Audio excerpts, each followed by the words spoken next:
네, 경찰이 남자친구 폭행 논란이 일고 있는 가수 구하라 씨에게 상해 혐의 적용을 검토하고 있다고 밝혔습니다. 네, 현재 구하라 씨는 쌍방 폭행을 주장하고 있고 남자친구인 A 씨는 구하라 씨에 의한 일방적인 폭행이었다라고 주장하고 있는데요. 관련 내용 임방글 변호사와 함께 이야기 나눠봅니다. 어서 오세요. 안녕하세요. 네. 구하라 씨 폭행 사건이 일단 어떤 사건인지 먼저 좀 정리를 하고 얘기를 나눠가죠. 네, 지난 9월 13일 자정 무렵에 이 구하라 씨 남자친구로 알려진 이 A 씨가 강남 경찰서에 구하라 씨로부터 폭행을 당했다고 신고를 했습니다. 이제 파출소 직원까지 출동을 했다고 하는데요.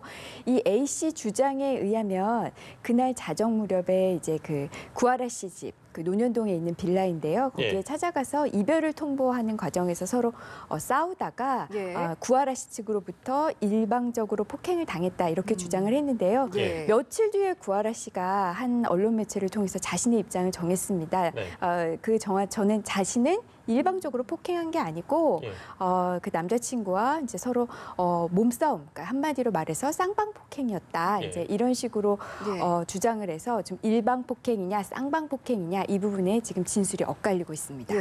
그 각각의 처벌 수위는 어떻게 다른 건가요? 일방 폭행과 쌍방 폭행이요. 아무래도 일방 폭행은 공격적인 의미만 있잖아요. 근데 이제 쌍방 폭행은 공격과 동시에 자신의 이 공격이 방어도 됩니다. 그러니까 공격과 방어의 의미가 동시에 있기 때문에 만약에 똑같은 폭행을 했더라도 일방 폭행보다는 쌍방 폭행이 조금 더 이제 벌금이 조금 더 줄어드는 그런 효과가 있을 수 있습니다. 쉽게 얘기하면 일방적인 폭행이다라고 주장을 하려면 즉 나는 때리지 않았다.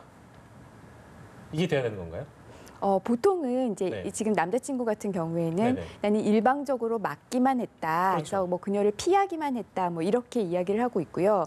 지금 구하라 씨 측은 그게 아니라 서로 이제 몸싸움이 있었다 이야기를 하거든요. 이런 과정에서 사실 이런 식의 그 논란이 있을 때, 분쟁이 있을 때 이거를 막은 쪽에서는 사실 본인이 이렇게 밀쳤다라고 해도 그게 그 자신이 상대방의 폭행을 방어하는 수단을 넘어서면 그 정도를 넘어서면 그러니까 살짝 피할 수 있는데 예를 들면 과도하게 그 여성을 잡고 던진다든지 이런 식으로 과도하게 만약에 자신의 방어 행위를 했다면 이 부분은 또 폭행으로 인정될 가능성도 있다고 봅니다. 판단하기 조금 쉽지 않은데요. 뭐 이제 그 일방이냐 쌍방이냐도 저희도 지난 시간에 좀 다뤄봤습니다만 어려운 부분이 없지 않아 있습니다. 아까 지금 변호사님께서 말씀해 주신 대로 일단 저희가 앞서서 언급한 대로 경찰이 지금 상해 혐의 적용을 검토하고 있는 거잖아요.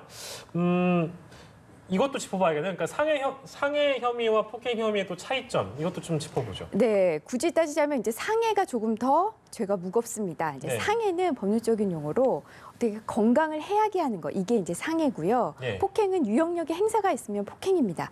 조금 더 정확하게, 그러니까 조금 더 알기 쉽게 설명을 해드리면 진단서가 나오면 상해입니다. 진단서가 없으면 폭행이고 진단서 있으면 상해인가요? 보통 일반적으로 실무적으로 진단서가 있으면 어떤 건강에 해가 있다, 치료가 필요하다는 거잖아요. 그래서 상해로 많이 처리를 하고요. 폭행의 경우에는 진단서가 제출되는 경우가 없다고 보시면 됩니다. 그러면 근데 이번 같은 경우에는 진단서도 제출이 됐고 또 그냥 눈으로만 봐도 우리의 상처가 있는 게 한눈에 알 수 있잖아요. 그 공개된 사진을 보면은 그 A 씨 얼굴에 이게 그 손톱 자국이 굉장히 피가 맺힌 손톱 자국이 났잖아요. 그것만으로도 충분히 상해로 볼 수 있는 그런 상태인 거죠. 그 상해죄를 검토를 하고 있다고 했는데 그러면은 그게 인정이 됐을 때 어느 정도의 처벌까지 예상을 할 수 있을지 지금 전치 3주 진단서를 낸 것으로 알려져 있는데요. 만약에 합의가 이루어질 경우 구하라 씨와 합의가 이루어질 경우 만약에 폭행죄로만 의율이 됐더라면 폭행죄는 바로 상대방의 고소 취소 합의가 이루어지면 바로 공소권 없음 처분이 되는데요. 상해는 그런 경우는 아닙니다. 그렇다 할지라도 합의가 되고 서로 양 당사자 간에 잘 원만하게 합의가 되면 이 전치 3주 정도이기 때문에 기소유예도 저는 나올 수 있다고 봅니다. 만약에 합의가 되지 않는다면 벌금이 아마 선고될 겁니다. 상황이 아무튼 좀 초반이라서 저희가 그 상황을 좀 더 지켜봐야 될 필요가 있습니다만 오늘 저희가 정리한 부분은 상해와 폭행의 차이, 또 쌍방과 일방의 차이를 저희가 좀 변호사님을 통해 정리를 해봤고요. 두 번째 주제 영상을 저희가 준비했는데 만나보고 돌아오겠습니다.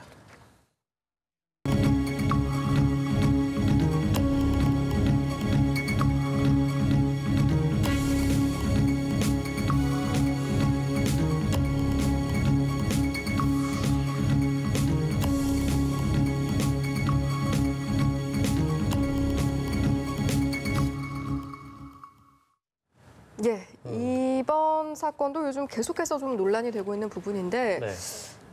이번에는 이 사건의 여파가 쿠키를 구매한 구매자들에게까지 미쳤다라고 하더라고요. 네, 처음에는 이제 미미쿠키 업체가 대형 업체로부터 구입한 다음에 그걸 마치 본인들이 직접 만든 것처럼 수제 쿠키를 팔았다 해서 미미쿠키에 대한 분노를 시작이 됐다가 예. 네. 지금은 엉뚱하게 그 미미쿠키를 구입했던 소비자들, 그중에서도 이 어머니들한테 이 비난의 화살이 쏠리고 있는데요. 예. 그 이유는 이 미미쿠키가 인기를 끌게 된 이유에서 찾을 수 있습니다. 이 미미쿠키가 인기를 끌게 된 이유가 이 엄마들의 입소문 역할이 컸습니다. 예. 예. 특히 맘카페 같은 데서 직접 구입해서 보니 맛이 있었다, 네. 유기농이 확실히 좋다, 이런 입소문을 많이 탔게 됐거든요. 예. 그러니까 지금 사람들이 평소에 특히 이런 제가 뒤에서 잠깐 말씀을 드리겠지만 이제 맘충이라는 이제 인터넷 이제 비속어를 씁니다. 네.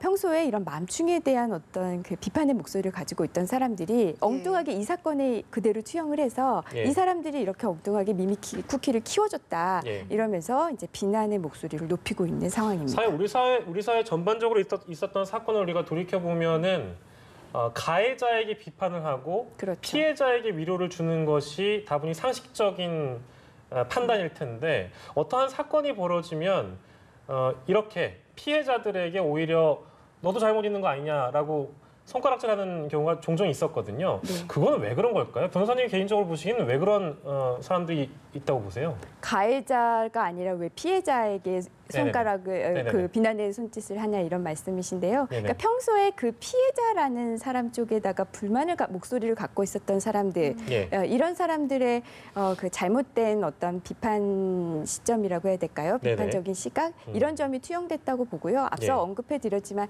이 맘충 특히 네. 이제 인터넷이 발달하고 SNS가 발달하면서 예전에는 그냥 그런 공공장소에서 타인을 배려하지 않고 자기 자식만 챙기는 이런 거 우리가 흔히 이제 맘충이라고 표현했잖아요. 예. 이런 사람에 대한 불만이 SNS를 통해서 굉장히 공론화할 수 있는 장이 생겼거든요. 예. 그러니까 시시각각 어떤 에피소드가 올라올 때마다 거의 실시간으로 전 국민들에게 공유가 되고 예. 모두 같은 비판의 목소리를 갖고 있어요. 근데 네. 그런 인식이 뭔가 어머니와 관련된 어떤 이슈가 나오면은 그 비판의 목소리가 괜히 그쪽으로 끌려가는 그게 이제 이번 사건에서는 좀 투영됐다고 보입니다. 네네. 사실 이제 온라인상에서 뭐 맘충 이외에도 여러 가지 단어에 충자를 붙이기도 하고 그렇죠. 이번 사건 같은 경우에는 심지어 피해자들을 오히려 이제 비하하고 조롱하는 상황이 발생하게 된 건데 이런 경우에 명예훼손이나 모욕죄에 좀 해당이 될 것 같은데요. 지금 어떻습니까? 맘충이란 표현이 사실 그 충이 벌레충이잖아요. 예. 네. 그러면 굉장히 겸멸적인 표현이기 때문에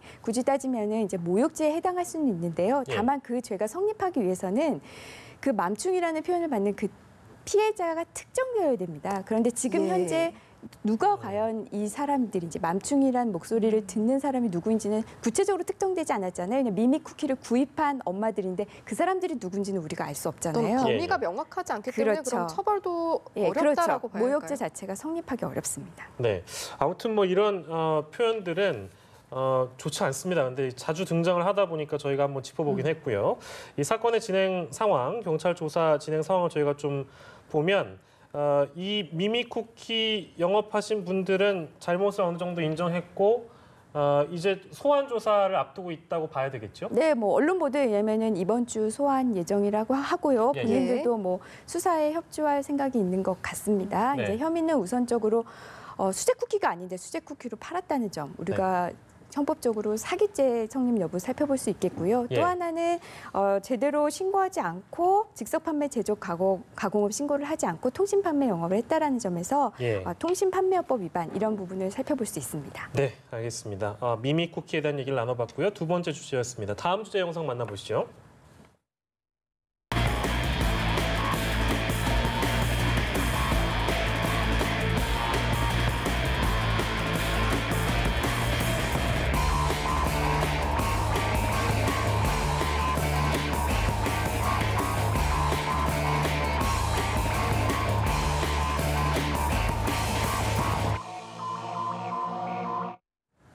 네, 뭐 영상으로도 보셨지만 예. 노인의 교통사고가 굉장히 늘어나고 있고 또 5년 전과 비교했을 때도 25% 가까이 급증했다고 합니다. 왜 이렇게 좀 늘어나고 있는 걸까요? 우선 기본적으로 65세 노령 인구가 굉장히 많이 늘었습니다. 올해 네. 기준으로 보니까요, 전체 인구의 14%가 65세 이상이라고 하거든요. 예. 네. 그만큼 이제 노령 인구가 많이 늘었으니 다행히 사고도 많이 늘 수밖에 없을 거고요. 거기에 더해서 더 사고가 늘어난 이유는 이렇게 노령 인구가 많이 일어났는데 이 노령 인구를 좀 보호할 아직 안전장치나 이런 게 좀 부족하다라는 점, 또 예. 노인 인구 스스로도 좀 안전 불감증이 좀 그대로 있는 거 아닌가 하는 그 세 가지 요인이 복합적으로 작용했다고 추정됩니다. 그러니까요. 뭐 사회가 이제 고령화되다 보니까 죄송합니다. 노인 교통사고도 뭐 더욱 늘어났다고 우리가 봐야 될 텐데 법적 제도적으로 우리가 좀 보완할 부분들이 적지 않을 것 같아요. 제일 먼저 나오는 목소리가요, 실버존이에요. 우리가 스쿨존 있잖아요. 아, 네, 예, 그렇죠. 그거와 마찬가지로 이렇게 노인분들이 많이 다니시는 지역들, 그 지역 인근들을 실버존으로 우리가 지정을 해서 예. 그 부분에서는 뭐 속도를 낮춘다든지 예. 이런 식으로 노인들을 보호하는 장치를 마련할 수도 있고요. 예. 아니면 대부분의 이 사고가 노령 인구의 교통사고의 대부분의 경우가 무단횡단에서 많이 발생을 해요. 아, 그래요? 네, 그래서 이것과 관련해서 좀 신호 시간을 좀 길게 하는 것, 보행 시간을 좀 이런 부분도 우리가 고려해 볼 수 있겠습니다. 예, 네. 알겠습니다. 저희가 그리고 또 교통사고 중에 살펴봐야 할 부분이 오토바이로 인한 교통사고 역시 해마다 굉장히 늘고 있다고 네. 하거든요. 이 부분은 왜 그런 건가요?